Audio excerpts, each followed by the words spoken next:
Opo. Congrats, sir! Thank you so much, sir.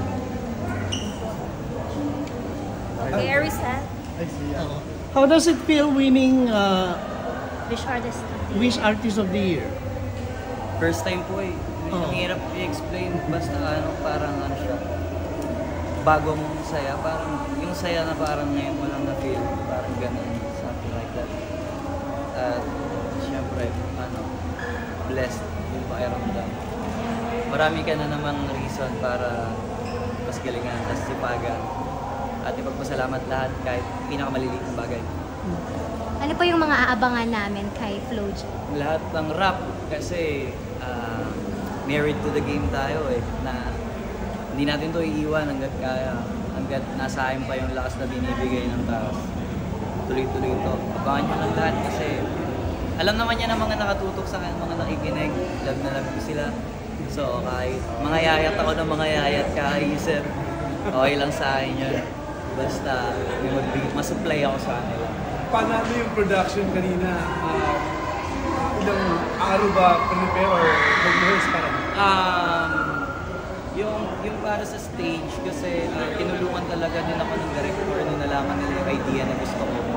Yung sa stage parang mga lang namin, siguro mga 3 days namin siya in-observe na actual. Pero yung music arrangement siguro mga 3 weeks or 2 weeks na puro meeting. Then, yan. Pagkagaling lang talaga yung yung mga music directors na nakampi natin kaya yun, naging possible siya. Yun, mga almost 3 weeks na puwet para dun sa 10 minutes performance na parang hindi ko makakalimutan sa buong buhay. Mr. Flo G, what are your thoughts about this LEX ng Spotify at Wish 1075? Pinapangpan niya ang hip-hop. Ayun, kaya isa ko kasi sa gusto ko ipaglaban palagi na we exist na yung mga rappers kasi dati rapper ng lumpia, rapper ng hip rapper, pero ngayon sobrang saya kasi yung recognition nila sa hip hop. Hindi ko masabi na okay lang kasi special na eh.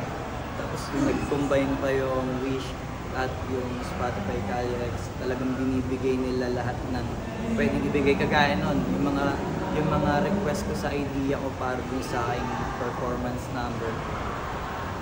Sinabi ko lang yung gusto ko, tapos tinulungan nila ako na i-elevate pa yun or i-elaborate pa yun. Kaya maraming salamat sa inyo. Spotify Calyrex at Wish, dahil sa platform nyo, maraming makakagaya ko na nagkaroon ng tamang path yung buhay.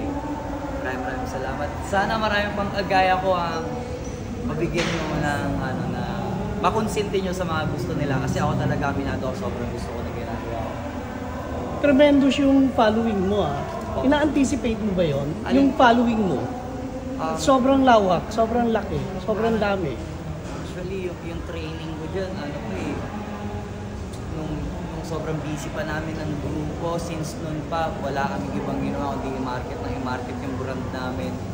Hanggang sa yan, lumaki siya ng lumaki. Kaya, ngayong nakikita ko na yung bunga niya, mas lalo ko na-appreciate yung mga sleepless nights namin yung mga natutunan ko sa nila. Hanggang ngayon kasi sila talaga yung mga pampalas ko na Thank you, Flo bro. G, nag-pay off na yung mga hirap nila. Anong nakatandang specific moment na hindi mo makakalimutan para mabukod ng status nito? Sa akin, pinakamalaking part nito yung mga bashing.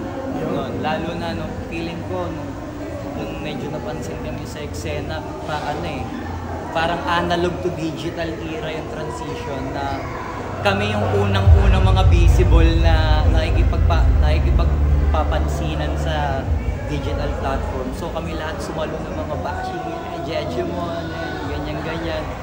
Ngayon, dati naiinis kami dun. Ngayon, na-appreciate ko na talaga na may purpose lahat yun. Kasi feel ko, hindi din kami ginanon-ganon. Parang maaga kaming mabubusog sa mga magagandang komento. Nakakabusog siya.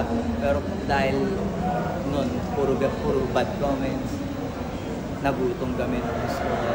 ang dami namin gusto patunayan. Speaking of going digital, technology, ano yung reaction mo sa mga AI covers na kumakalat po ngayon? Actually, hindi ko kabisado yan, kaya hindi ko kaya sagutin eh. Pero nakakarinig lang ako. Ano lang, entertaining. Picture po. Thank you. Thank you. Thank you. Picture na lang, please. Thank you. And the Wish Artist of the Year is... Sino sa tingin niyo? Floje!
Thank you lalo na sa Spotify Kali X.